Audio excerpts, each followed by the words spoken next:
네, 레위기 19장, 레위기 전체의 요절이 레위기 19장 2절입니다. 레위기서 전체의 가장 핵심 구절이 이제 레위기 19장 2절. 같이 한번 읽어보죠. 레위기 19장 2절 읽고 하죠. 이스라엘 자손의 온 회중에게 말하고 그들에게 이르라. 나 주 너희 하나님이 거룩하니 너희는 거룩할지니라. 아주 유명한 구절이죠. 여러분 신약에서 이 구절이 반복돼서 인용되고요. 내가 거룩하니 너희도 거룩할지니라. 이렇게 여러분이 아시는 구절. 나 주 너희 하나님이 거룩하니 너희는 거룩할지어다. 이런데 이 구절은 레위기에 5번 정도 반복이 됩니다. 예, 레위기에 반복되는 말씀인데 레위기는 한 단어로 하면 거룩입니다. 한 단어로 하면 거룩이고요. 예, 오늘 레위기 전체를 좀 간략하게 살펴보겠습니다. 잠깐 기도하고 시작하겠습니다. 위대하시고 거룩하신 주 하나님, 오늘부터 레위기 강의를 시작합니다. 하나님, 특별히 이 말씀에 지혜와 계시형을 많이 주시고 또 깨닫는 마음을 주시고 눈을 밝혀주셔서 주의 법에서 난 놀라운 것들을 보게 하여 주시기를 간구합니다. 아버지 하나님, 오직 성경에 기록된 그대로를 전할 수 있도록 도와주시옵소서. 아버지 하나님, 저희가 미처 발견하지 못한 그런 진리들, 그런 숨은 보화들 주님께서 다 캐내릴 수 있도록 은혜 허락하여 주시고, 아버지 하나님, 무엇보다 더 주의 영께서 말씀해 주시기만 원하고 또 모든 듣는 혼들도 주께서 저희 속에서 말씀하시는 것, 그 증거를 얻도록 인도하여 주시옵소서. 강한 확신과 담대한 믿음과 또 주께서 주시는 평강과 기쁨과 주의 즐거움과 또 주의 사랑이 속에서부터 차고 넘치게 하여 주시길 간구하며 저희 속에서 솟아나는 그런 생수의 강이 모든 사람들에게 흘러넘치게 하여 주시옵소서. 아버지 하나님께서 이 시간을 복 주시고 이 공부가 따분하고 지루한 것이 아니라 참으로 은혜롭고 복된 시간이 되도록 도와주십시오. 감사드리며 주의 성도 합니다. 아멘. 예, 오늘은 레위기 전체를 간략하게 살펴보겠습니다. 여러분 펜 하나 드시고 표시를 쭉 해놓으시기 바랍니다. 이미 우리 성경에 표시가 되어 있는 부분도 있고요. 레위기는 모세오경 중에 몇 번째 책이죠? 창세기, 출애굽기, 레위기 3번째 책입니다. 5번째 중간 책이죠. 레위기는 레위 지파, 레위의 이름에서 나왔습니다. 레위. 레위 제사장 체계할 때 레위. 그래서 레위기가 나왔어요. 그리고 레위기는 이제 모세오경의 가운데 책이고, 가운데 책이면서 그런 핵심이다 이 말입니다. 레위기는 모세오경이란 말 그대로 당연히 글 쓴 사람은 모세가 되겠습니다. 창세기가 시작의 책이면 동시에 인간을 중심으로 인간의 타락이죠. 인간의 타락이죠. 죄와 타락. 출애굽기가 인간의 구속. 죄로부터 인간의 구속. 창세기가 죄의 시작. 출애굽기가 죄의 구속. 인간의 구속을 다룬 책이라면 레위기는 구속받은 사람의 삶. 구속받은 사람의 삶. 예배, 성결을 다룹니다. 레위기의 핵심 어휘는 거룩입니다. 거룩이란 말이 84번 나옵니다. 그리고 피란 말이 피란 말이 88회, 구속이란 말이 45회. 한마디로 말하면 이제 우리의 구원에 관한 핵심 어휘가 다 들어있는 거죠. 그 거룩, 피, 구속. 그러니까 피가 없이는 구속이 없고 구속이 없으면 거룩이 없는 거죠. 그러니까 피 없이는 구속도 거룩도 없다. 그래서 피가 모든 것의 기본이라는 걸 보여주는 책이 레위기입니다. 출애굽기에서 주님은 시내산에서 율법을 주시고 말씀을 하셨고, 시내산 근처에 가까이 오지 말라? 오면 죽는다. 이거예요. 시내산 부근은 오지를 못하게 하셨어요. 경계를 두시고 오면 죽는다. 모세한테 엄히 명령하셨어. 시내산에서 율법을 주시면서 말씀을 하시고 사람이 접근 불가. 그런데 반대로 레위기에서는 주님이 그들 한 가운데 오셔서 말씀하십니다. 성막에서 말씀하신 하나님. 이스라엘 한 중앙에 계시면서 말씀하신다. 레위기는 주님의 구원받은 백성들이 주님과 어떻게 친교를 맺으며 어떻게 예배를 드리고 구별된 거룩한 삶을 살아야 하는가를 다루는 책입니다. 신약 성경에서 레위기가 짝을 이룬 책은 이제 히브리서입니다. 신약의 레위기 하면 히브리서, 구약의 히브리서 하면 레위기, 이렇게 서로 짝을 이룬 책입니다. 레위기는 총 27장으로 되어 있고 절수로는 859구절. 다운도 영어 킹제임스 성경 기준으로는 24,541단어로 되어 있습니다. 레위기의 전체 핵심 요절은 방금 저희가 읽은 레위기 19장 2절. 이스라엘 자손의 온 회중에게 말하고 그들에게 이르라. 나 주 너희 하나님이 거룩하니 너희는 거룩할지니라. 이 말씀은 레위기 11장 44절, 19장 2절 본문, 20장 7절, 20장 26절 이렇게 반복해서 나옵니다. 주님께서 이스라엘 백성들에게 하신 핵심 계명을 반복해서 말씀해 주신 겁니다.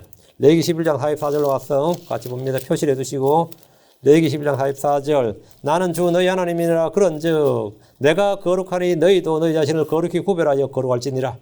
너희는 땅에서 기는 것 즉 기는 그 어떤 것을 인하여 너희 자신을 더럽히지 말지니라. 내가 거룩하니 너희 자신 너희도 너희 자신을 거룩히 구별하여 거룩할지니라. 다음 11장 45절 나는 너희 하나님이 되려고 너희를 이집트 땅에서 데리고 올라온 주니라. 그런즉 내가 거룩하니 너희는 거룩할지니라. 거룩하는 말은 어떻게 하는 겁니까? 주님께서 너희도 너희 자신을 거룩히 구별하여 거룩할지니라. 거룩히 구별하여 거룩할지니라. 거룩히 구별하라. 너희가 너희 자신을 거룩히 구별하라. 이거. 거룩하라. 이 말은 내가 거룩하니 너희도 거룩하라. 사람이 어떻게 거룩할 수 있습니까? 내가 무슨 재주로 거룩해집니까? 한국 사람들에게 이 거룩의 개념은 어떠면 좀 이 신성한 그리고 신성하고 경건하고 어떤 분위기 자체가 아니면 인격이나 어떤 뭐가 이 아우라가 넘치면서 어떤 신성하고 경건한 이게 확 올라오는 그리고 그 사람이 진짜 막 얼굴도 빛이 나든지 그 사람을 딱 봤을 때 야, 저 사람 정말 거룩한 사람이야. 이렇게 거룩해지고 마음속에 막 죄성도 안 나오고 악한 생각도 안 들고 악한 상상이나 생각 이런 거 허탄한 생각 그런 생각 자체도 안 하고 그냥 어떤 뭐 더러운 걸 봤을 때는 눈을 딱 감싸 주여 하고 이러면서 근데 그런 게 한국인 크리스천들의 그 뭐죠?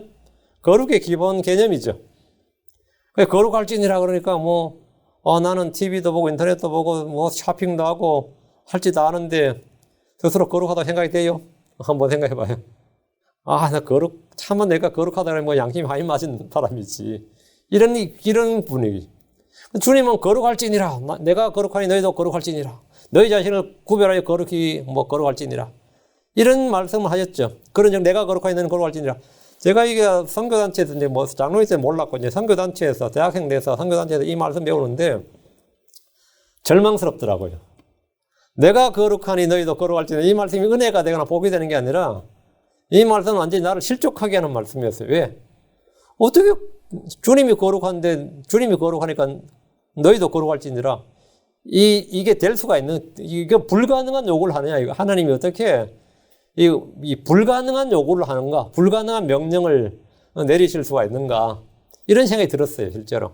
그래서 제가 이거를 이제 숙제가 생겨서 이 사람 저 사람한테 소위 말하는 제야의 고수들한테 말 찾아봤어요. 찾아가서 상담도 하고 물어보면 전부 답이 시답지 않죠. 난 지금 또 거룩해지려고 노력하는 중이라느니 거룩이 어쩌고저쩌고 이런 식이지 답을 못 얻는 거예요. 오늘날 사람들 특히 크리스천들은 거룩이라고 하면 그냥 성스럽고 위대한 어떤 것을 말하는 성자의 개념, 그죠? 성인 군자의 개념, 그런 어떤 위대한 어떤 종교인 어떤 높은 경지에 오른 어떤 이런 해탈이나 달관의 경지에 오른 듯한 그런 그 이상의 무엇을 그런 성인의 반열로는 그런 거룩을 의미하는 걸로 이제 받아들이니까 나 같은 이 속인들이 소인들이 무슨 재주로 거룩해지냐 이거예요. 크리스천들은 거룩해야 한다고 하면 세상 사람들과 뭔가 다른 월등한 도덕성과 고결함과 순결함과 깨끗함과 그런 어떤 높은 정신세계 그런 어떤 능력 그런 것들을 가진 사람으로 생각을 합니다. 근데 성경이 말하는 거룩은 국어 사전이나 사람들이 쓰는 말과 달리 그런 게 set apart입니다. 따로 구별해 놓다 이거예요. 따로 구별해 놓다. 따로 떼어 놓는 것, 어떤 목적과 용도를 위해 분리해 둔 것이 있어요. 저희 주방에도요, 컵이 몇 개, 저희 집에도 주방에 컵이 몇 개 있거든요. 근데 그 중에 거룩한 컵이 하나 있어요. 잔이, 그게 뭔지 아세요? 우리 집 사람이 먹는 잔은 아무도 못 건드리게. 근데 오직 집사람 용건, 내가 그거 마셨다 난리나, 그거. 이거 뭐냐? 따로 떼어놨다. 그게 더 비싸거나, 더 재질이 좋거나, 그거 보면 신선한 기운이 감돌거나, 거기 물 따라 마신다고 막 힘이 솟거나 그런 거 없어요. 근데 이건 내 거다 하고 딱, 이건 내 거다. 남은 손대 건들지 마라. 이렇게 따로 딱 구별된 거예요.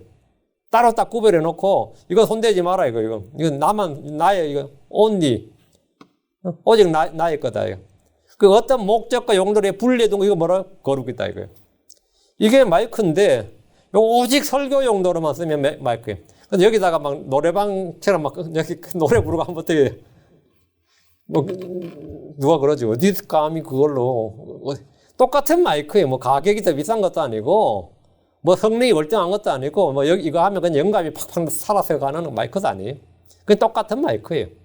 근데 따로 떼어놨다 이거예요. 따로 떼어놨다.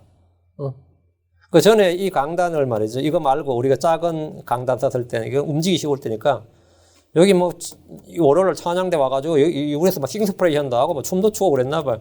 저는 그건 몰랐는데 나중에 그거 듣고 나서 어디 감히 강단에서 이런 생각이 팍 드는 거예요. 어디 감히 강단에서. 그 말이 뭐예요? 구별이 안 됐다는 걸 싫어하는 거죠.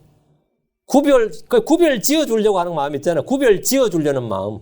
우리가 이 장소를, 이 공간을, 이 단을, 이게 특별한 나무 재질이 좋고 그런 거 아니에요. 그냥 용도와 목적을 따로 떼어놓는 거예요. 그게 거룩이라고. 그러니까 똑같은 예로 그릇이라고 평소 사용하는 그릇과 똑같은 그릇이라도 평소 사용하는 것과 다른 그릇이 아니고 같은 그릇인데 특별한 날에 특별한 용도를 위해 따로 구분해 둔 그릇이 있다. 유교문화권 우리나라 같으면 주로 어떤 거죠? 제기죠.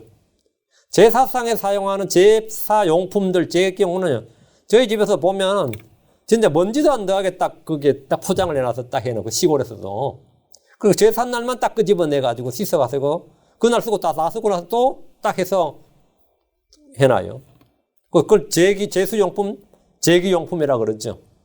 시장에서 파는 똑같은 그릇이라도 특별히 뭐라고요? 제사용 그릇이라고 딱 제사날만 사용해요. 그 용도, 그건 다른 용도 쓰지 못하게 한다고. 그건 뭐 거룩한 거예요. 거룩한 거예요.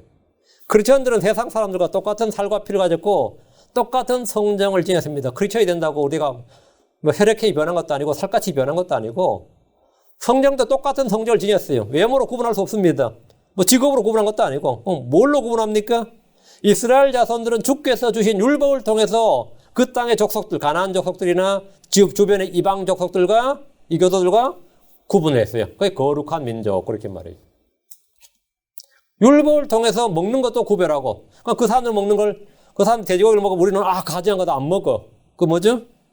구별한단 말이에요. 지금 무슬림들 돼지고기 안 먹죠? 구별하는 거예요. 힌두교들은 뭘 안 먹죠? 소고기를 안 먹죠. 불교도들은 개고기를 안 먹습니다. 진짜 캐톨릭은 닭고기를 안 먹습니다.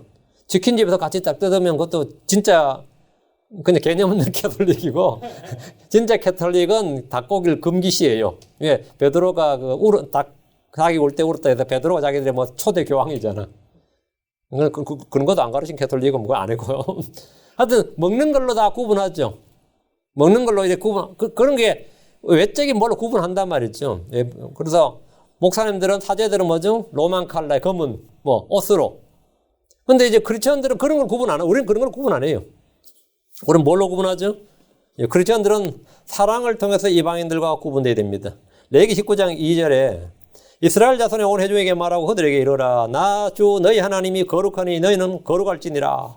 레위기 20장 26절 나 주는 거룩하며 또 내가 너희를 내 소유로 삼으려고 다른 백성으로부터 구별하였으니 너희는 내게 거룩할지니라. 다른 백성으로부터 구별하였으니 이 구별하였다. set apart 했단 말이에요. 떼어놨단 말이죠. 주님께서 separate를 시켰다. 이게 뭐라고요? 그게 holy라고 holy. 우리는 세상과 구별되어야 됩니다. 세상에 동화되지 않고 일치하지 않고 세상을 살아가지 않고 세상을 거슬러 살아야 됩니다. 이스라엘 사람들 중에 레위 사람들은 다른 지파 사람들과 또 구별이 되어야 됐습니다. 이스라엘 사람은 다른 민족과 구별이 되어야 되고 레위 지파는 다른 지파와 구별되어야 돼. 레위기 21장 6절에 자기 하나님께 거룩할 것이며 자기 하나님의 이름을 욕되게 하지 말지니라. 그들은 불로 예비하는 주의 헌물고 곧 자기 하나님의 빵을 드린 자들이므로 거룩할지니라. 거룩할지니라. 이는 오늘날 성도들에게 주는 명령과 똑같은 겁니다. 구약에서 레위인들은 복장이나 외모를 통해서 구분이 가능했습니다. 신약에서 크리스천들은 삶의 방식의 차이를 통해서 구별되어야 됩니다. 우리가 뭐 십자가 목걸이나 십자가 반지나 십자가 팔찌나 이런 걸로 내가 크리스천이라는 걸 이게 표시를 낼 수 있겠죠. 그러나 그걸로 요즘 뭐 크리스천이라고 하진 않을 겁니다. 웬만한 디자이너들도 뭐 그 십자가 문양을 많이 하니까. 신약에서 크리스천들은 삶의 방식의 차이를 통해서 가치관의 차이를 통해서 믿음의 차이를 보여주는 거죠. 우리는 절제를 보이고 성도들은 보여줄 게 있어요. 우리는 뭘 보여준다고요? 내가 학력이나 외모나 이런 걸 보여주는 게 아닙니다. 우리는 절제를 보이고 믿음을 보이고 사랑을 보이고 인내를 보이고 온정을 보이고 신중함과 성실함을 보이고 주의 이름을 나타내 보여줘야 됩니다. 보여주라고요. 디도서 2장 7절에 모든 일에서 내 자신을 선한 행위의 본으로 보이며 교리에서 부패하지 않은 신중함과 성실함을 보이고 이거 보면 show, 보이고, 보여주라고요. 내 자신을 보이고, 그 보여주는 거예요. 이런 거를. 히브리서 2장 12절 이르시되 내가 주의 이름을 내 형제들에게 밝히 보이고 주의 이름을 내 형제들에게 밝히 뭐한다?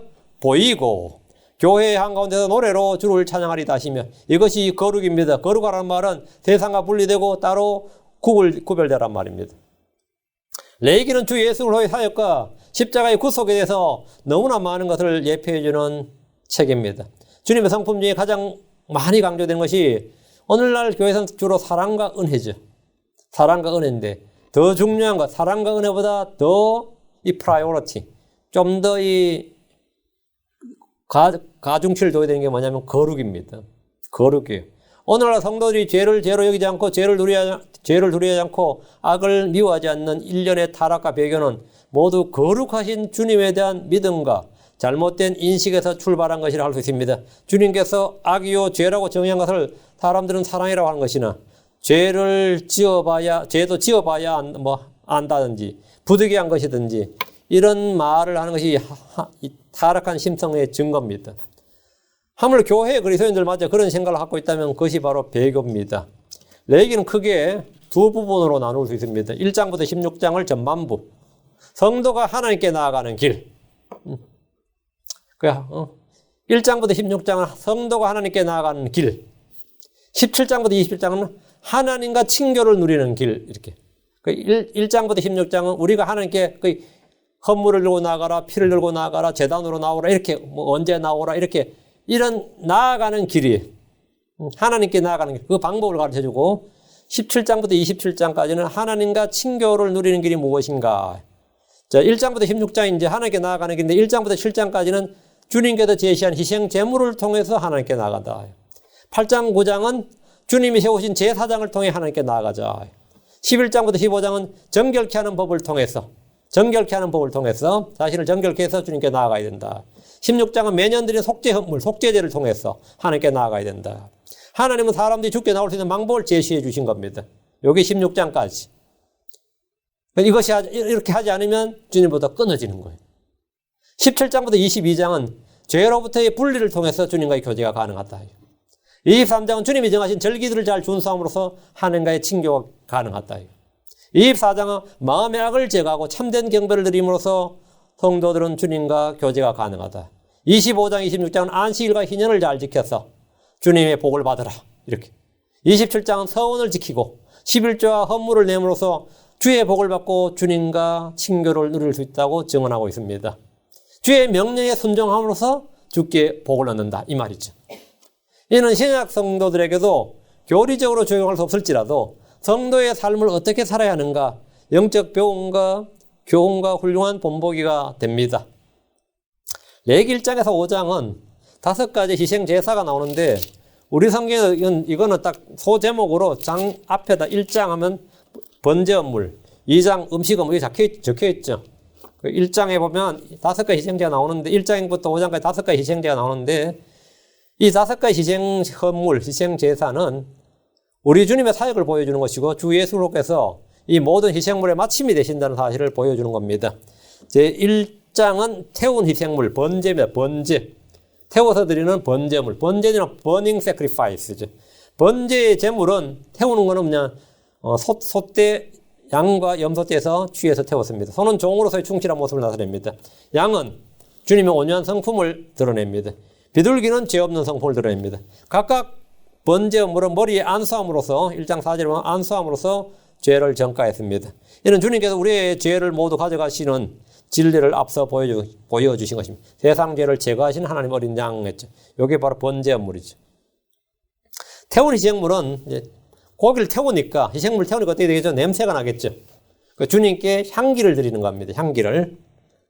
그리고 1장 9절, 13절, 17절 세 번째 나온 게 주께 향기로 냄새니라 이렇게 나오죠. 그 표시 체크해 놓으시고 주께 향기로 냄새로 드리는 헌물로 삼을지니라. 거기 언더라인. 13절에도 보면 그것은 태운 희생물이요 불로 예배하여 주께 향기로 냄새로 드리는 희생물이니라. 17절에도 마지막에 불로 예배하여 주께 향기로 냄새로 드리는 헌물이라.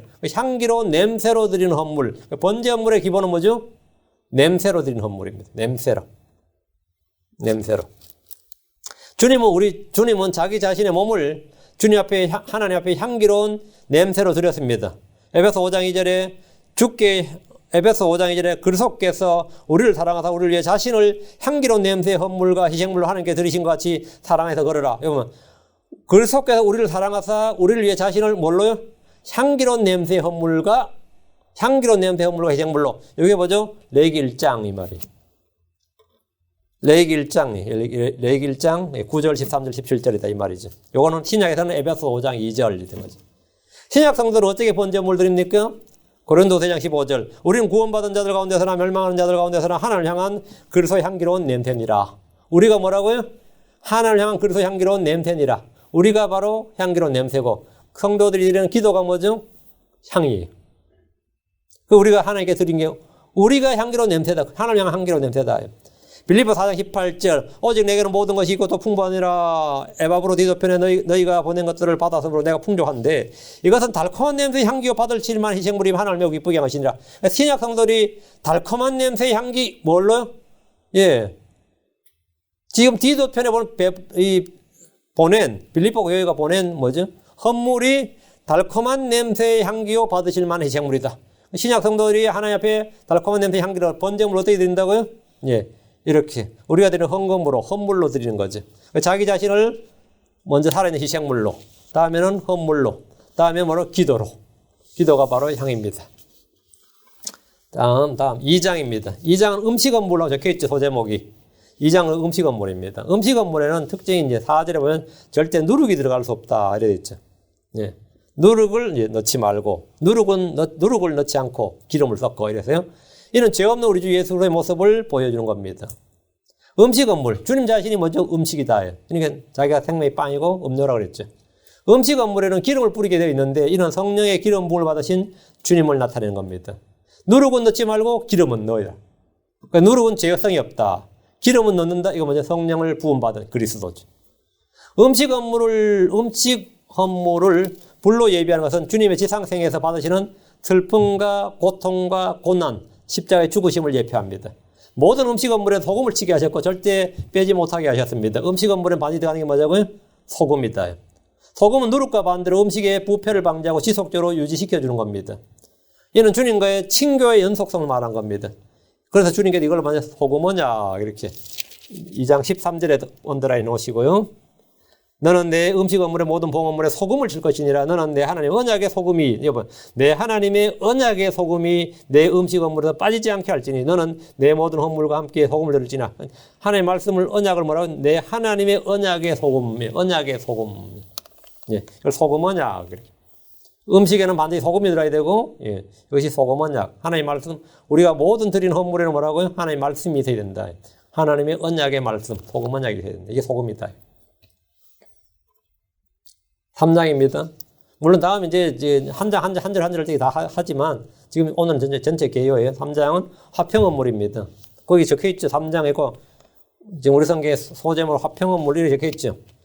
화평 헌물은 뭘 나타내죠? 주님이 예수로 우리의 뭐다? 화평이시니라. 기억나죠? 예. 골로새 1장 20절. 그분의 십자가의 피를 통해 화평을 이루어서 그분으로 말미암아 모든 것들이 즉 내가 말하는 그분으로 말미암아 땅에 있는 것들이 하늘에 있는 것들이 자신과 화해하게 하셨느니라. 예수는 우리의 화평이십니다. 그분은 자신의 피를 통해서 화평을 이루셨다. 주님은 화평을 선포하셨습니다. 세상의 모든 사람들은 하나님과 원수 관계에 있으며 진노 아래 있기 때문에 주님과 화평의 관계를 맺어야 됩니다. 주님과 화해하는 일이 없다면 그에게는 어떤 평안도 있을 수 없습니다. 로마서 5장 1절. 그러므로 우리가 믿음으로 의롭게 되어 우리 주 예수 그를 통해 하나님과 화평을 누린도다. 화평을 누린도다. 예. 에베소 2장 15절에도 원수되게 하는 것, 즉 규례들에 소록된 명령대 율법을 자기 육체로 없애시더니 이것은 이 둘을 자기 안에서 하나님의 새 사람으로 만들면서 화평을 이루려 하시며 화평을 이룬다. 그게 바로 음식은 화평 헌물입니다. 주님과 화평의 관계가 형성되었을 때 예수의 화평이, 하나님의 화평이, 평강이 그 사람 안에 거하게 됩니다. 이것은 하나님의 선물이고 세상이 주는 것과 같지 않은 겁니다. 여러분과 제가 주님과 함께 한 테이블에 앉아 음식을 먹을 수 있는 화평의 관계라는 사실을 기억하시기 바랍니다. 이상 세 가지는 특징이 뭐냐면 3장의 화평 헌물, 2장의 음식 헌물, 1장의 번제 헌물 이 세 가지는 다 이 향기로운 냄새의 헌물입니다. 모두 냄새가 나요. 음식에도 당연히 냄새가 나고 화평 헌물에도 냄새가 나고요. 근데 이제 4장, 5장에 나오는 죄헌물, 또 다음 5장에 나오는 범법헌물, 이 다음 두 가지는 향기로운 냄새 상관이 없습니다. 그 1, 2, 3장은 향기로운 냄새 헌물이고 4장은 죄헌물, 4장은 죄헌물라고 적혀있죠. 죄헌물. 이는 주님께서 우리의 뭐 됐다? 죄헌물은 주님 우리의 속죄헌물, 속죄제가 되셨다. 주님 파이널 뭐가 된 거죠? 마지막 희생물, 마지막 속죄헌물이에요. 더 이상 죄로 인한 헌물이 없다 했죠. 더 이상 죄로 인한 헌물이 없어요. 주님이 우리의 죄가 되셨다 이거예요. 고린도서 5장 21절 하나님께서 죄를 알지 못한 그분을 우리를 위하여 죄가 되게 하신 것은 우리가 그분 안에서 하나님 의가 되게 하려 하심이니라. 죄 헌물은 하나님 앞에서 범죄한 인간들을 용서하기 위해서 주님 준비하신 유일한 방법입니다. 그래서 20절, 26절, 31절, 35절 네 절에 걸쳐서 공통되는 한마디가 있어요. You shall be forgiven him. You shall be forgiven him. 뭐 그가 용서받으리라. 이게 지금 수동태는 우리말로 번역이 아주 애매해서 그냥 이렇게 번역했는데 그리고 제 헌물을 드리면 뭐라고요? 그에게 용서가 이 말이라. You shall be forgiven him. 이래. 용서는 대속의 희생물에 근거하는 겁니다. 4장 3절부터 12절은 제사장이 범죄했을 때, 13절부터 21절은 회중이 범죄했을 때, 22절부터 26절은 왕이나 통치자가 범죄했을 때, 27절부터 35절은 백성들이 범죄했을 때, 범죄했을 때 그 대상에 따라 그 방식이 속죄제헌물 방식 드리는 게 다르죠. 주목할 점은 12절, 21절에 나오는 without the camp 이 말입니다. 여기다 언더라인 하시고 12절과 21절에 without the camp 여기다 진영 밖으로 있죠. 진영 밖에서 이 표현 기억나시죠? 이거 신약에 어디 나오죠? 예, 우리 주님께서 어디서 어떻게 돌아가셨는가를 미리 보여주는 겁니다.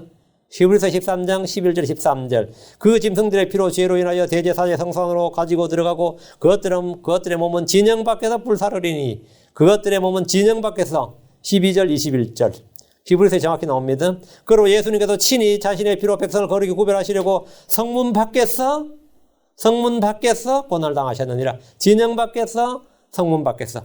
그런데 우리가 그걸 치욕을 짊어지고 진영 밖에 계신 그분께로 나아가자. 이 말이 뭐죠? 지금 바로 레위기 4장 12절 21절 이 말이에요. 이 말은 신약에 보면 히브리 13장 11절 13절 진영 밖에서 성문 밖에서 진영 밖에서 말씀이 아주 절묘하게 착착 맞아 들어가죠. 예. 레위기 모를 때는 엄청 어려운데 알고 나면 이게 짝이 짝짝 들어가 맞습니다 이게. 예. 5장은 범법 헌물입니다. 범법 헌물. 이는 그 속에서 우리의 죄의 값을 대신 지불해 주신 것을 말합니다. 예수님께서 우리의 죄의 값을 대신 지불해 주셨다. 주님 우리가 지불해야 할 죄의 삭스를 대신 지불해 주셨고 우리가 치러야 할 대가를 치르셨습니다. 범법에는 값비싼 대가가 따릅니다. 범법 헌물로는 언제나 흠없는 어린 양, 순양을 바쳐야 했습니다. 주님은 이 모든 헌물을 자신의 몸으로 단 한 번 영원히 들이주셨습니다. 그게 뭐냐? 히브리 10장 14절이죠. 5장 옆에는 히브리 10장 14절 이렇게 적어놓으면 됩니다. 예. 다음. 네. 6장으로 갑니다. 6장으로.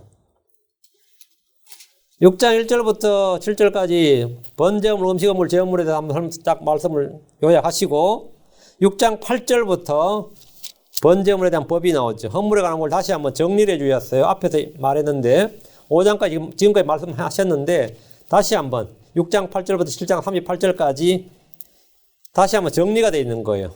그죠? 6장 8절에 뭐 되어 있어요? 번제물에 대한 법이 나오죠. 13절까지. 그다음 14절에 뭐라고 적혀 있어요?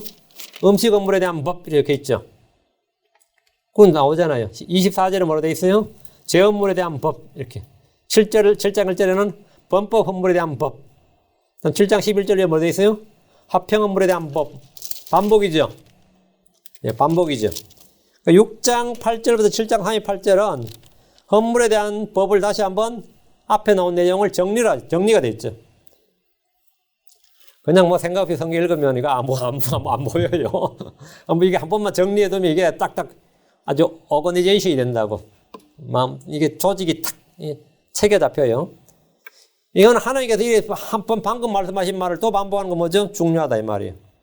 6장 8절 13절은 지금 방금 읽은 번제물에 관한 법이고 6장 14절 2, 3절은 음식 건물에 관한 법이고 음식 건물은 아론과 그의 아들들 제사장들이 먹었습니다. 이는 신자들이 우리 주 예수 그리스도를 영적 양식으로 삼는 것과 같습니다. 6장 24절 30절은 제헌물에 관한 법입니다. 제헌물은 매우 거룩한 것으로 우리 주 예수 그리스도를 나타냅니다. 7장 1절부터 10절은 범법 업물에 관한 법이고요. 7장 11절부터 32절은 화평 업물입니다. 향기로운 냄새로 드리는 세 번째 업물에 들은 화평 업물이 마지막에 언급된 것은 그리스도의 사역의 결과가 바로 우리의 화평임을 보여주는 겁니다. 주님께서 지금 정리하시면서 화평 업물을 제일 뒤에 순서를 바꿔놨죠. 순서를 바꿔놨는데 성도들의 마음속에 영원히 임하는 하나님의 평강과 화평을 말씀하는 겁니다. 8장으로 갑니다. 8장은 제사장직을 거룩히 구별하시는 장면입니다. 아론과 그의 아들들이 구별되는 장면이죠. 아론은 예수를 예표한다면 그의 아들들은 신자들을 예표합니다. 아론이 대제사장, 아들들은 제사장. 예수님은 대제사장, 신자들은 제사장. 이렇게. 제사장이 되기 위해서 아론의 아들들이 될 필요가 구약에서 제사장이 되려면 뭐가 되죠? 아론의 아들들이 될 필요가 있듯이 신자들은 모두 예수를 믿어 하나님의 아들들이 되어야 됩니다. 제사장들이 일단 6절에 보면 뭐 해야 된다? 일단 씻어야죠. 물로 처음에 할 일이 뭐죠? 모세가 아론과 그의 아들들 데려다 물로 씻기고 다음에 옷을 입히죠. 첫째가 물로 씻기고 제사장은 일단 씻음 받아야 돼요. 이는 신자들이 중생의 씻음이 필요하다. 하나님의 말씀의 물로 씻음이 필요하다. 디도 3장 5절에 그분께서 우리를 구원하시되 우리가 행하는 의로운 행위로 하지 않으시고 오직 자신의 긍휼에 따라 다시 태어나며 씻음과 성령님의 새롭게 하심으로 하셨고 다음에 제사장은 제사장의 옷을 입습니다. 씻음을 받고 나서 옷을 입어요. 마찬가지로 우리는 의와 거룩함으로 지음받은 새 옷을 입어야 됩니다. 셋째 그들은 뭐였죠? 기름 부음을 받았죠. 마찬가지로 우리 역시 기름 부음을 받아야 됩니다. 그게 고린도서 1장 21절, 요한일서 2장 20절, 21절. 지난 주일날 제가 이거 우리에게 쏟아 부어주시는 것 할 때 이거 기름 부음 했어요. 기억나시죠? 이걸 집에서 설교를 정리하신 분들은 다 기억날 겁니다. 9장입니다. 9장. 9장은 제사장으로 임명받은 아론과 그의 아들들이 처음으로 직무를 시무라는 장면, 직무를 수행하는 장면입니다. 22절부터 24절에 주목해서 보시면 22절, 자, 9장 22절. 아론이 백성을 향해 손을 들어 그들을 축복하고 제헌물과 번제물과 화평헌물 드리기를 마치고 내려오니라 이랬죠. 그리고 23절에서 회중의 성막에 들어갔다가 나옵니다. 그리고 23절 하반부 주의 영광이 나타납니다. 자, 23절 봅니다. 모세와 아론이 회중의 성막에 들어갔다가 나와서 백성을 축복하며 주의 영광이 온 백성에 나타나고 그리고 24절 주님의 불이 나오고 백성은 이것을 보고 엎드렸습니다. 예수 그리스도께서 자신의 지상사역을 모두 드리고 하늘에 가셨다가 다시 백성에게 오실 때 백성들은 영광을 보고 그 앞에 엎드리게 되는 겁니다. 10장입니다. 10장은 이상한 불을 들인 나답과 아비후에 관한 이야기입니다. 이건 뭐죠? 이상한 불을 들였다. 처음부터 뭐가 있죠? 뭔가 문제가 터진 거죠. 주께서 정하지 않는 방법으로 드리는 예배는 주님께서 받지 않으실 뿐만 아니라 저주의 대상임을 엄히 경고하고 있습니다. 마찬가지로 우리는 다른 복음을 전하면 저주를 면하지 못합니다. 주님이 주신 은혜의 복음이 아닌 이상한 복음, 다른 복음을 믿거나 전한 자는 하늘의 천사라 할지라도 저주를 면할 수 없습니다. 성도들이 성경 기록대로가 아니라 자기 멋대로 주님을 섬길 때 이 말 무서운 진노는 육신의 죽음으로 이어질 수 있습니다. 9절부터 11절은 이들이 왜 실패했는지를 암시해 줍니다. 제사장에게 술은 적합하지 않습니다. 어떤 성도라도 술을 입에 대는 일은 없들어야 됩니다. 우리는 하나님의 제사장, 영적 희생물 드리는 거룩한 제사장입니다. 우리는 그리스도의 제사장이에요. 그래서 성도들은 술을 마셔서는 안 됩니다. 술은 육신대로 행하게 하고 이로 인해 주의 진노를 받을 수 있습니다. 아들 둘이 죽었어요. 아론 어쨌든. 아들 둘이 죽은 것에 대해서 슬퍼하는 것은 용납되지 않았습니다. 16절부터 20절은 율법의 형식보다 정신이 더 중요함을 보여줍니다. 이들은 먹어야 할 제헌물의 염소를 태워버렸습니다. 15절에 보면. 그렇죠. 그러니까 모세가 17절, 18절에 어떻게 했죠? 이를 보고 굉장히 크게 책망을 했죠. 모세가 지금 크게 이제 그것은 내가 명령한 대로 너희가 성소에서 먹었어야만 하였느니라 하면서 리뷰크를 강하게 아주 날카롭게 책망을 했어요. 그러니까 아론이 뭐라 합니까? 아론이 하는 말이 아주 18절에 그 다음 19절 아론이 모세에게 이르되 이 부분은 19절 보라 이날에 그들이 자기들의 제헌물과 번제물을 주 앞에 드렸어도 그런 일들이 내게 임하였거늘 아들 둘이 죽고 불에 타 죽고 막 이러는데 오늘 내가 제헌물을 먹었더라면 주께서 보시고 그것을 받으셨으리요 하며 아들 둘 죽었는데 뭘 먹느냐 이거 금식 난 차라리 금식을 하고 슬퍼서 못 먹겠다 이거죠. 그래서 금식을 택한 겁니다. 그러니까 주의 눈앞에서 그것이 받아들여져야 하게 했겠느냐? 주님이 받아들여서는 안 된다 하는 이 서리법구무이죠. 내가 지금 이런 슬픔을 당하고 이런 일이 당했는데 지금 율법의 작구에 매여서 내가 지금 그걸 거기서 먹어야 되느냐 이거예요. 그래서 이 부분은 구약에서 율법의 형식보다 율법의 정신, 그리고 율법을 이기는 긍휼, 뭐 이런 것을 보여주는 장면입니다. 아주 놀라운 장면이죠. 요 지금 19절 말씀은. 그러니까 모세가 그 말 듣고 어때요? 없다고요? 만족해 하더라. 그렇죠. 만족해 하더라. 그 말이 옳다 이 말이에요. That's right. 완전히 맞다 이 말이에요. 11장은 음식에 대한 법입니다. 레이기 하면 전부 다 하는 말이 뭐죠? 음식규례 그러죠. 레이기의 음식규례 이런 말 쓰거든요.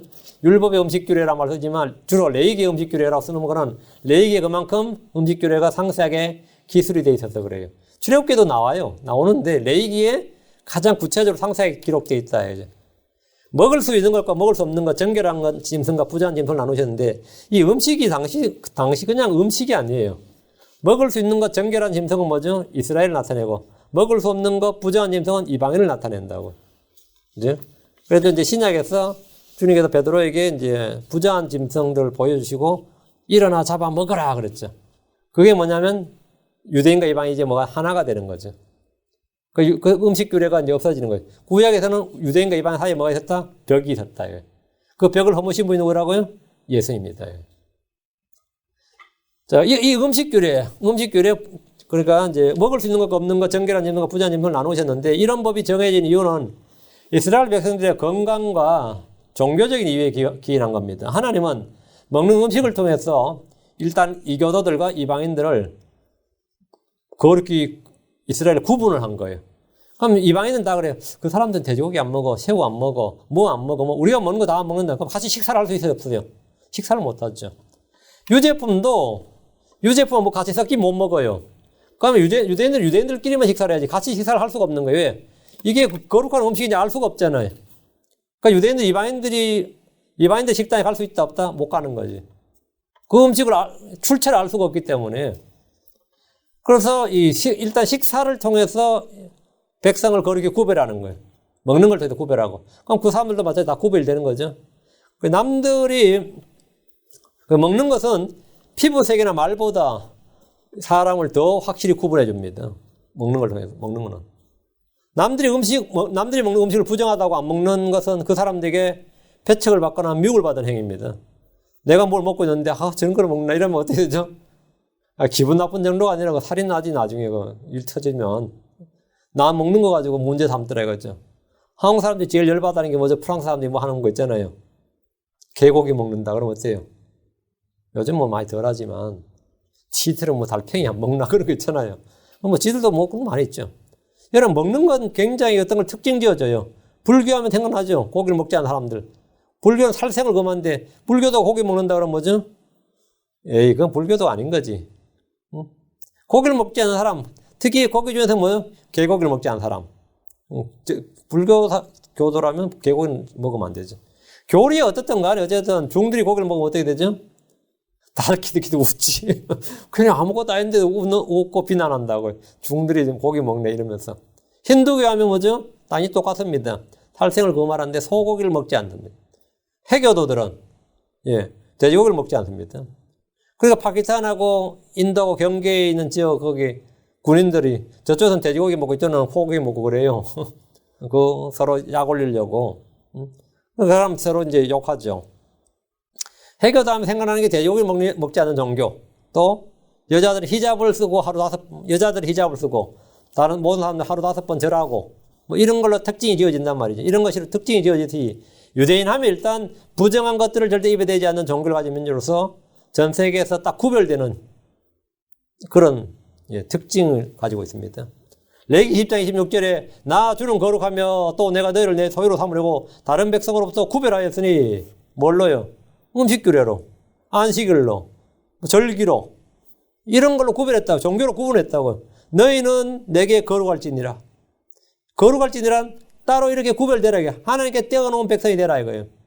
신약의 성도들에게 음식규례라면 술을 마시지 않는 것, 피를 절대 입에 대지 않는 것, 이 정도가 음식규례입니다. 이것도 이제 뭐 술을 마신다 해도 그 사람 너 크리스천이다 그건 아니에요. 피를 절대 입에 대지 이거는 뭐 안 되는 게 맞습니다. 그래서 우리는 뭐 순대나 이런 거 안 먹죠. 선짓국이나 이런 거 안 먹는데 그거 먹었다고 해서 뭐 그렇게 또 난리치진 않아요. 난리치지 않는데 먹지 마세요. 그냥 권고사항이긴 한데 이제 율법은 아니에요. 율법은 아니고 권고사항이에요. 신약의 사도들의 권고사항인데 피를 입에 대지 마라 먹지 말라는 것은 노아 세대 때 율법 이전에 주어졌고 율법 아래에서 주어졌고 신약에서 3번이 주어져 있습니다. 그러니까 이거는 전 세대 공통이라고 보면 돼요. 예. 그 신약 시대의 그 시대는 그 외에 다른 음식법은 효력이 없습니다. 고린도전서 10장 25절에 무엇이든지 고기 시장에다 파는 것은 양심을 위해 아무것도 묻지 말고 먹어라. 이유가 뭡니까? 양심에 묻지 말고 먹으라. 양심을 위해. 그걸 뭐 이 고린도 마켓에 별의별 고기가 다 있겠죠. 심지어 우사에다 바친 고기도 있을 겁니다. 별의별 그 제사 지내고 나서 고기 아깝잖아요. 대규모 제사 지내면 그 고기 어떻게 처리해요? 시장에 파는 거예요. 다시 갖고 와서. 그런데도 그냥 괜히 물어가지고 찝찝하게 만들지 말고 그냥 묻지도 말고 먹어라 이거예요. 이유가 뭐냐? 디모데전서 4장 5절, 4장 4절 5절 하나님의 모든 창조물은 선하고 감사함으로 받으면 거부할 것이 하나도 없나니 그것은 하나님의 말씀과 기도로 거룩히 구별되었느니라. 거룩히 구별되었느니라. 그래서 신약 성도들은 그냥 기도하고 먹는 거, 감사 기도하고 먹는 거예요. 식사 전에 그냥 감사 기도하고는 먹는다. 그러면 뭐냐? 그거는 뭐 거부할 것이 없다. 거룩히 구별되었다. 식사 기도 왜 한지 아시겠죠? 예. 12장입니다. 12장은 출산에 관한 거예요. 아이를 낳은 여인과 그 아이를 어떻게 해야 되는가에 관련된 법인데 아이는 태어난 지 8일 만에 할례를 행하도록 했고요. 8은 늘 새로운 시작을 나타내는 소입니다. 의학적으로 아이의 피는 8일째 출혈 8일째가 이제 출혈이 있어도 응고가 됩니다. 잘 응고가 되는 가장 응고가 잘 되는 그게 이제 8일째라고 그래요. 이제 그래서 하나님께서 8일째 참 절묘하죠. 다음 13장 14장은 거룩한 민족 가운데는 나병에 관한 법입니다. 옛날에 우리 이제 문둥병을 썼는데 요즘은 이제 문둥병 용어 안 썼죠. 나병이라고 그러고 나한자. 이제 나병인데 나병은 죄의 속성과 가장 비슷한 병입니다. 나병은 처음에 자각 증세가 없습니다. 몸 안에 깊이 잠복해 있다가 서서히 드러납니다. 그래서 나병은 몸이 썩어 들어가면서 다른 신체 기관들을 무기력하게 만듭니다. 그런데 사람들이 이 나병에 걸리면 격리하죠. 나병은 격리합니다. 죄 역시 이와 비슷합니다. 죄는 하나님과 사람 사이를 격리시킵니다.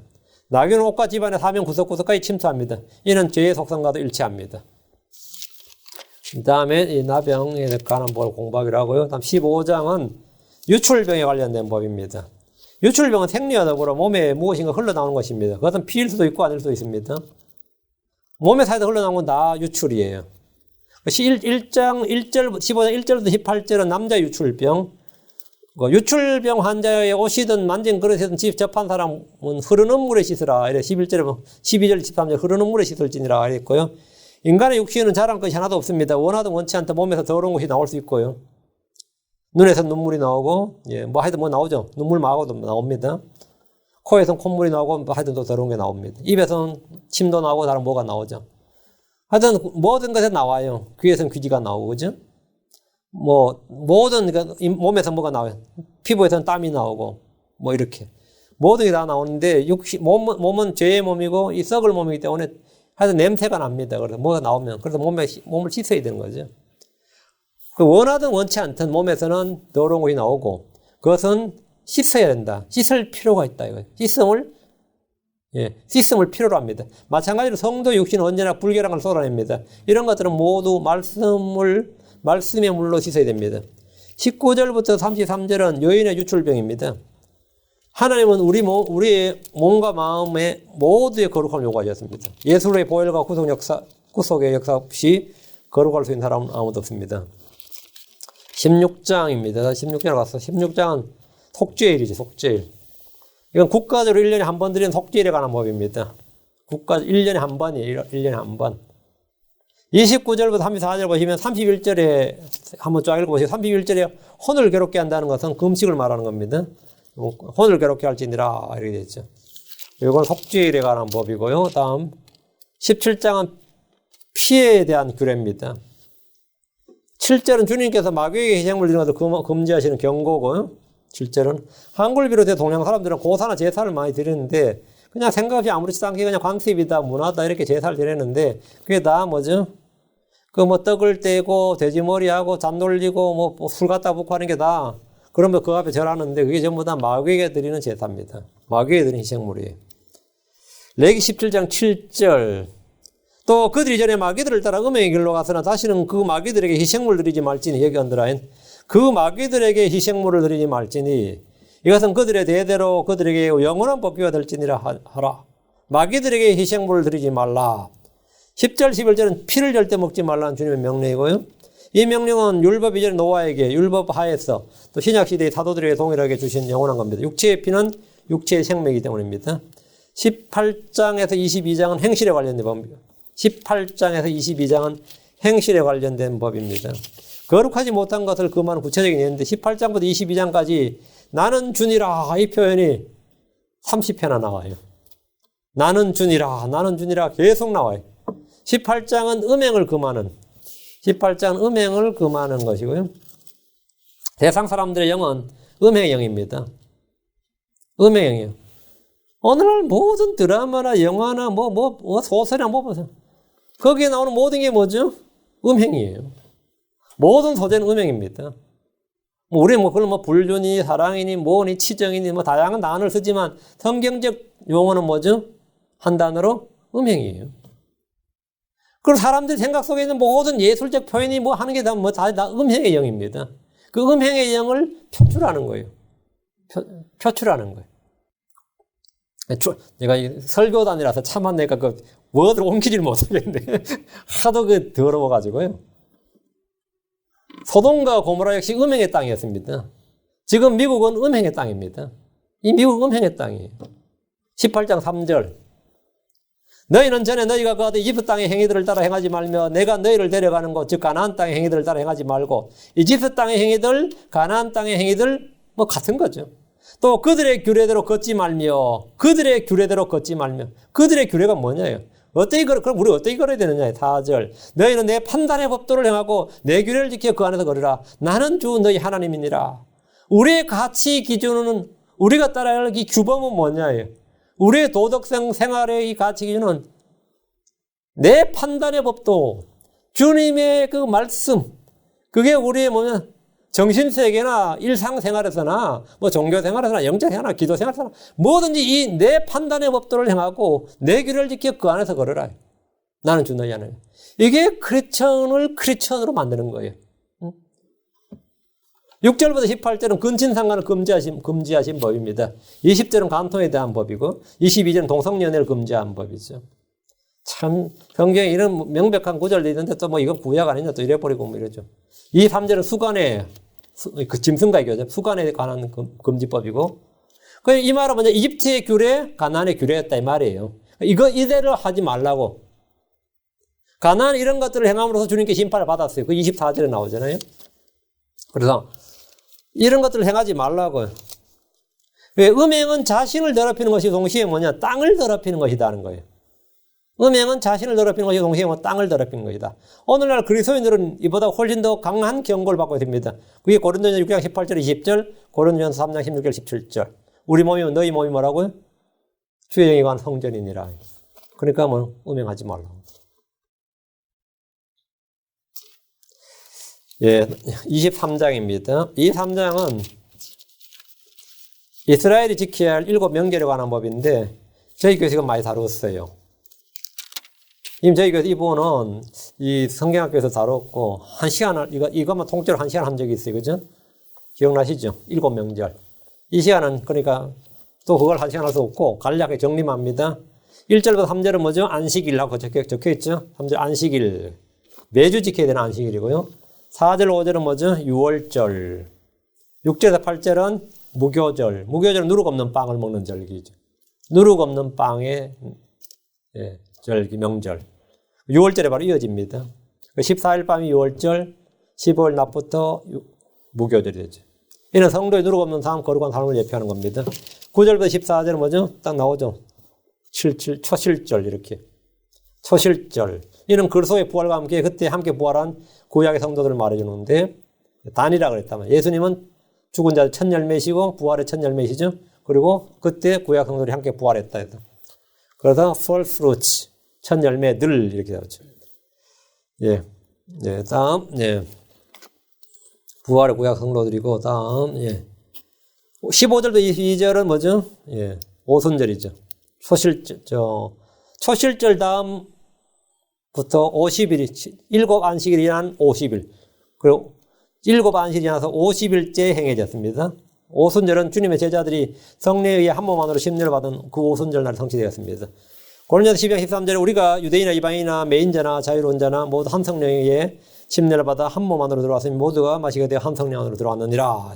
오순절과 나팔절 사이에 낀 4개월 동안에는 곡식과 포도의 수확물을 모았습니다. 농사지었다 이거죠. 그러므로 이 바쁜 기간에는 모이질 않았습니다. 모이지 않았어요. 이 기간은 뭐냐? 성령이 교회를 이루는 구성원을 수확하는 2000년 교회 시대입니다. 우리는 부전히 밭에 나가서 일을 해서 일을 해야 되는 그런 시간이죠. 이 기간 동안 이스라엘은 전 세계에 흩어졌고요. 이방인들, 전 세계에 있는 이방인들은 구원을 받았죠. 머지않아 이방인들의 충만함이 차고 환란 시대가 도래하면 전 지구상 유대인들이 모두 팔레스타인으로 다시 모이고 그들은 다시 나팔절을 지킬 겁니다. 오순절이 이때 이 땅에서 교회가 시작된 날이고 이 땅에 교회가 저 하늘로 들림받는 날입니다. 우리는 오순절에 들림받을 겁니다. 그리고 나서 나팔절이요. 나팔절이 7째 달에 첫날에 지켜지고 7명절 가운데 두 번째 분에 시작된 가을 명절이라고 그러죠. 레위기 3장 24절 25절 이스라엘 자손에게 말해 이르라 너희 7째 달 곧 그 달 첫째 날을 안식일로 삼을지니 이 날은 나팔들을 불어 기념할 날이요 거룩한 집회 날이라 너희는 그날에 아무 노동도 하지 말고 오직 불로 예비한 헌물을 주께 드릴지니라. 그리고 이달 10일에 속죄일이오고 예. 장막절은 이달 15일에 시작해서 역시 22일인 안식일에 끝납니다. 나팔절은 나팔을 부는 걸 시작합니다. 나팔은 교회나 이스라엘 굉장히 중요합니다. 이스라엘은 백성들이 속전제로 모은 은을 가지고 나팔을 만들었고 회중들이 앞으로 나가거나 모일 때 나팔을 불었습니다. 오순절과 나팔절 사이 4개월의 기간은 교회 시대를 예표하는데 이 기간에 아주 중요한 일 두 가지가 발생합니다. 교회 휴거와 이스라엘이 팔레스타인 땅에 모이는 겁니다. 이 나팔절은 사실은 마태복음 24장 31절 그가 큰 나팔 소리와 함께 자기 천사들을 보내리니 그들이 그의 선택받은 자들을 하늘 이 끝에 될 것까지 사방에서 함께 모으리라. 요 구절하고 연관됩니다. 예수님이 6월절에 못 박히셨고 오순절에 성령 오셨고 예수님이 공주에 오시는 그 휴거도 오순절입니다. 그리고 나팔절에는 이스라엘이 모이는 그런 모이고 7년 뒤 같은 명절인 그 명절에 이제 예수님의 재림이 있을 것이다. 지상 재림이 있을 것이다. 이렇게 알 수 있습니다. 6번째는 속죄일입니다. 속죄일은 세 달 10일입니다. 예. 세 달 10일인데 27절, 28절, 23장 21절, 28절. 예. 또한 이 7째 달의 10일은 속죄일이니 그것은 너희에게 거룩한 집회날이 되리라. 너희는 너희 혼을 괴롭게 하며 불로 예비한 헌물 주께 드리고 그날에는 아무 일도 하지 말지니 그날은 너희를 위해 주 너희 하나님 앞에서 속죄하는 속죄일이니라. 주님이 이들에게 속죄일에 대해서 매우 엄중하게 명령하셨습니다. 9일 저녁부터 그 다음날 저녁까지 안식일로 정해서 지키도록 했고 이를 어기고 일을 할 때는 백성 중에서 멸절시키겠다고 말씀하셨습니다. 속죄일은 이스라엘의 죄를 깨끗이 하는 날이었습니다. 그날 지켜야 하는 의식은 레위기 16장 1절 34절 잘 나와 있습니다. 속죄일은 예수의 속죄로 이미 완성되었습니다. 주님은 우리의 대제사장으로서 자신을 위한 속죄의 제물을 드린 대신에 우리를 위하여 자신을 속죄 제물로 내주셨습니다. 주님이 자신을 속죄 제물로 내주셨습니다. 히브리서 9장 11절 14절 그러나 그리스도께서 다가올 좋은 일들의 대제사장 오시되 손으로 만들지 아니한 성막 곧 이 건물 속하지 않은 더 크고 완전한 성막을 통해 오셨어. 염소와 송아지의 피가 아니라 자기 피를 힘입어 단 한 번 거룩한 곳에 들어가서 우리를 위하여 영원한 곳을 얻으셨느니라. 항소와 염소의 피와 암송아지의 죄를 부정한 자에게 뿌려 육체를 거룩히 구별하고 정결하게 하거든. 하물며 영원하신 성령을 통해 자신을 정없이 하나님께 드리는 그리스도의 피는 죽은 행위로부터 너 양심을 얼마나 더 많이 깨끗하게 하여 살아계신 하나님을 섬기게 하겠느냐. 그래서 속죄일이 왜 하필이면 그리스도의 재림이 성취되는 나팔절과 천년왕국을 상징하는 장막절 사이에 위치하는 겁니까? 속죄일이 왜 이때 있느냐고요. 이는 영적 의미가 있습니다. 현재 교회 구성원들은 모두 6월절 어린 양이 피를 흘린 바로 그날이 속죄일입니다. 율법에서 말하는 이 속죄일은 이스라엘 사람들을 위한 겁니다. 이스라엘 사람은 주님을 영접하지 않고 벼쳐감으로 그들의 죄를 씻음받지 못했습니다. 속죄일은 이스라엘의 민족적 죄가 씻음받는 바로 그날입니다. 스가랴 13장 1절에 그날에 죄와 더러움 씻기 위한 셈이 다윗의 집과 예루살렘의 거주민들로 열리리라. 그날에 할 때 이 그날이 만약 속죄일입니다. 그날에 열린다. 그리고 셈이 이거 뭐냐면 침례를 받는다 이 말이에요. 침례. 이스라엘은 언제나 오순절에서도 그랬고 사도행전 2장 38절에도 그렇지 침례를 받아죠. 주의 이름 침례를 받아야 됩니다. 이스라엘 민족이 회개하지 않은 채 민족적으로 모였을 때 그들에게는 민족적으로 속죄해야 하는 속죄일이 있게 됩니다. 그들은 모두 자기들이 찌른 주 예수 그리스도가 바로 자기들이 그토록 섬기던 하나님, 참 하나님이라는 사실을 알게 될 겁니다. 그들이 배척하던 주가 바로 자신들을 구원한 주임을 알게 됩니다. 그날에 이스라엘 백성들이 흘리게 될 눈물을 스가랴는 이렇게 기록했습니다. 스가랴 12장 10절 내가 다윗의 집과 예루살렘의 거주민들 위해 은혜의 영과 강구하는 영을 부어주리니 그들이 나 곧 자기들이 지른 나를 바라보고 사람이 자기 외아들을 위하여 애곡하듯 그를 위하여 애곡하며 사람이 자기 처음 난 자를 위하여 쓰라리게 슬퍼하듯 그를 위하여 쓰라리게 슬퍼하려다 했습니다. 그리고 마지막으로는 장막절입니다. 이 명절이 7번째 명절이 마지막 명절인데 7월 15일에서 22일이죠. 이는 수확이 끝날 때 추수를 감사하는 명절로서 7일 동안 계속됩니다. 신명기 16장 13절에 너는 내 곡식과 포도주를 거두어 드린 뒤에 이래 동안 장막절을 지키고 장막절은 기쁨의 축제입니다. 이는 천년왕국을 예표하는 절기입니다. 이스라엘 백성들은 이 기간 동안에 종려나무나 시냇가에 버드나무로 초막을 지어서 거했습니다. 40절, 23장 40절 첫째 날에 너희가 좋은 나무 가지와 종려나무 가지와 무성한 나무 가지와 시내의 버드를 취하여 주 너희 하나님 앞에서 이래 동안 기뻐할지니라. 42절 너희 이래 동안 초막에 가되 이스라엘 사람으로 태어난 모든 자는 초막에 갈지니라. 이유는 43절 44절에 있습니다. 43절 44절 이것은 내가 이스라엘 자손을 이집트의 땅에서 데리고 나오던 때에 그들로 하여금 초막에 거하게 한 줄을 너희 세대들이 알게 하렵니다. 나는 주 너희 하나님이니라. 모세가 주의 명절들을 이스라엘 자손에게 밝게 알렸더라. 주의 명절들 이건 다 주의 명절들입니다. 주의 명절들이에요. 그러니까 변화산에서 베드로는 예수님이 변화된 걸 보고 장막 셋을 짓겠다고 했습니다. 마태복음 17장 4절입니다.